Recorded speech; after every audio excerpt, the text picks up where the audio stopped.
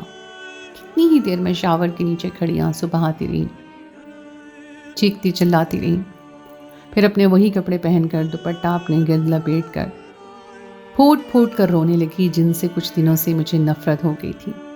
میرا شوہر مجھے جس بات سے روکتا تھا، جس بات کو سمجھاتا تھا، اس بات کا مقصد مجھے اب سمجھ آیا تھا۔ جب میں سب کچھ گنوا چکی تھی، میں بے آبرو ہو گئی تھی اور مجھ سے میری عزت چھین لی گئی تھی اور مجھے پتہ بھی نہ چلا۔ میرے ہاتھوں پر لگی چپچپاہٹ تیل کی تھی جو میرے پورے جسم پر بھی لگا ہوا تھا، اور اس کاغذ پر صاف صاف لکھا تھا کہ تمہاری بہت سی نازیبا تصاویر میرے پاس ہیں، اس لیے اب اپنے شوہر سے کہو کہ جس کاروباری ڈیل کے لیے گیا ہے اسے پوری کیے بغیر واپس لوٹ آئے، کیونکہ اگر اس نے اس ڈیل میں ہاتھ ڈالا تو تمہاری یہ ساری تصاویر سوشل میڈیا پر گردش کریں گی۔ مجھے سمجھ نہیں آ رہا تھا یہ کاغذ کس نے لکھ کر رکھا ہے اور میرے ساتھ یہ سب کچھ کیسے ہوا ہے، کیونکہ گھر کا دروازہ لاک تھا اور اتنی آسانی سے کوئی اندر نہیں آ سکتا تھا۔ پھر جو کوئی بھی میرے بیڈ روم تک آیا تھا اسے ساری معلومات تھیں۔ میں خوف کے مارے پریشان تھی، سہم گئی تھی۔ اپنے شوہر کو روکتی تو کیا کہہ کے روکتی، اور اگر سچ بتا دیتی تو پھر انہیں کیا منہ دکھاتی۔ بہت سوچنے سمجھنے کے بعد میں نے اپنے شوہر کو فون ملا دیا تھا۔ دنیا کے آگے رسوا ہونے سے تو اچھا تھا میں اپنے شوہر کے آگے بے آبرو ہو جاتی، اور پھر میں نے اپنے شوہر کو روتے ہوئے ساری بات بتائی تھی۔ دوسری طرف میرے شوہر نے کوئی جواب نہیں دیا تھا، بلکہ 2 گھنٹے کے بعد وہ میرے سامنے موجود تھے اور مجھے سینے سے لگائے تسلی دے رہے تھے۔ نہ ہی کوئی تانا دیا تھا اور نہ ہی کوئی طنز مارا تھا، برا بھلا بھی نہیں کہا تھا، بس کہہ رہے تھے کہ میں وہ ڈیل چھوڑ کر آ گیا ہوں، اب تم پریشان نہ ہو، آگے جو بھی ہوگا وہ میں دیکھ لوں گا۔ میرے شوہر نے پولیس کو فون ملایا تھا اور پولیس کے نام پر میں ڈر گئی تھی کہ اس طرح تو اور بھی بدنامی ہوگی، لیکن میرے شوہر پیسے والے تھے۔ کہنے لگے تم فکر نہ کرو، تم میری عزت ہو اور تم پر کوئی آنچ نہیں آئے گی۔ شوہر کی بات سن کر میں شرم سے زمین میں گڑ گئی تھی۔ جس کا ساتھ مجھے برا لگتا تھا، جس کا تحفظ دینا مجھے اپنے پیروں کی زنجیر لگتا تھا، آج وہی مجھے اس بات کا احساس دلا رہا تھا کہ اس کے ہوتے ہوئے میں بالکل محفوظ ہوں۔ میں شرم سے نظریں چرا گئی تھی اور میرا شوہر پولیس کو فون کر چکا تھا۔ کچھ ہی دیر کے بعد SHO ہمارے گھر پر تھے۔ ان کے میرے شوہر سے کافی تعلقات تھے۔ میرے شوہر نے انہیں ساری بات بتا دی تھی اور یہ سن کر انہوں نے مجھ سے کچھ سوال جواب کیے تھے۔ میں اپنی خوشی سے ان کے سامنے پردے میں بیٹھی تھی، کیونکہ اب مجھے پردے کا مطلب اور حقیقت سمجھ آ گئی تھی۔ اور پھر جب پڑوسیوں کے بارے میں نے انہیں بتایا تو میرے شوہر کہنے لگے، دراصل ہمارے پڑوس میں جو آدمی آیا ہے وہ میرے کاروباری حریف کی کمپنی میں ملازمت کرتا ہے۔ میں اسے پہچان گیا تھا، لیکن مجھے یہ نہیں پتا تھا کہ وہ اس قدر گر جائے گا کہ اپنے باس کے کہنے پر میری بیوی کی عزت خراب کرے گا۔ اور پھر پتہ کرنے پہ پتہ چلا تھا کہ وہ لوگ راتوں رات گھر خالی کر کے چلے گئے تھے۔ ان کے باس نے انہیں ایک بہت بڑا بنگلہ دیا تھا اور گاڑی بھی۔ بنگلے اور گاڑی کے لالچ میں انہوں نے میری عزت داؤ پر لگا دی تھی۔ یوں کہوں تو غلط نہ ہوگا، انہوں نے نہیں بلکہ میں نے خود اپنی عزت داؤ پر لگائی تھی۔ میں نیہا کو کیا دوش دیتی؟ قصور تو میرا تھا۔ میں خود اس کے بیڈ روم میں جاتی تھی، خود اس کے ساتھ ناچتی گاتی تھی، پھر اس پر الزام کیسے لگا سکتی تھی؟ میرے شوہر نے میری خاطر ڈیل چھوڑ دی تھی اور خفیہ پولیس کے ذریعے سے ان دونوں کو گرفتار بھی کروا دیا گیا تھا۔ میری جو تصاویر ان کے پاس تھیں وہ بھی حاصل کر کے تلف کر دی گئی تھیں۔ البتہ وہ اپنے بزنس پارٹنر کے خلاف کچھ نہیں کر سکے تھے، کیونکہ اس کی بھی بہت اونچی پہنچ تھی۔ میرے شوہر نے گھر کے سارے لاک تبدیل کروا دیے تھے اور مجھ سے وعدہ کیا تھا کہ وہ مجھے اکیلا چھوڑ کر کہیں نہیں جائیں گے۔ ان کے اس وعدے پہ میں پھوٹ پھوٹ کر روئی تھی اور اپنی غلطیوں کی ان سے معافی مانگی تھی۔ وہ کہنے لگے کہ تم پہلے ہی بہت بڑی سزا بھگت چکی ہو۔ مجھے شک تو تھا کہ ان دونوں میاں بیوی کے ارادے ٹھیک نہیں ہیں، لیکن اگر یہ اندازہ ہوتا کہ وہ اس حد تک چلے جائیں گے تو کبھی تمہیں چھوڑ کر نہ جاتا۔ پھر میرے شوہر نے مجھے سمجھایا کہ گھر کی چار دیواری اور پردہ عورت کے لیے قید نہیں بلکہ تحفظ کی ضمانت ہے۔ جو عورت اپنے شوہر کی غیر موجودگی میں اپنے گھر، اپنے پردے اور اپنی وفا کا خیال کرتی ہے، وہی عورت اپنی عزت محفوظ رکھ پاتی ہے۔ اگر تم میرا کہا مانتی اور اس عورت کے ساتھ اتنی دوستی نہ بڑھاتی تو کبھی تمہاری عزت برباد نہ ہوتی۔ میں نے تمہیں کبھی کسی پڑوس کے گھر جانے کے لیے نہیں روکا، لیکن کوئی تو ایسی بات تھی نا کہ جس کی وجہ سے میں تمہیں ان لوگوں سے دور رکھنا چاہتا تھا۔ مگر تم نے صاف کہہ دیا کہ تمہارا جسم تمہاری مرضی، تو میں خاموش ہو گیا۔ میں اسی دن سمجھ گیا تھا کہ اس عورت نے تمہیں اپنے جال میں پھنسا لیا ہے۔ میں نے تمہیں تمہاری مرضی پر چھوڑ دیا، لیکن ہمیں یہ یاد رکھنا چاہیے کہ ہمارا جسم ہماری نہیں بلکہ اللہ کی مرضی کا تابع ہے، اور ہمیں اپنے جسم کے ساتھ وہی کرنا چاہیے جس کا حکم اللہ نے دیا ہے۔ اور عورت کو پردے کا حکم دیا گیا ہے، جبکہ مرد کو اپنی نظریں جھکا کر رکھنے کا حکم ملا ہے۔ مجھے اپنے شوہر کی بات اچھی طرح سمجھ آ گئی تھی، اس لیے میں نے ان سے وعدہ کر لیا تھا کہ اب میں خود پر ہر بات کا خیال رکھوں گی۔ نہ جانے کیوں ہم عورتیں اپنے شوہروں کی بات کو سمجھ نہیں پاتی، کیونکہ ہمیں اپنا گھر قید خانہ لگتا ہے، جبکہ ہمارا گھر ہی ہمارے لیے سب سے محفوظ ترین پناہ گاہ ہے۔ کیا آپ کا بھی یہی خیال ہے؟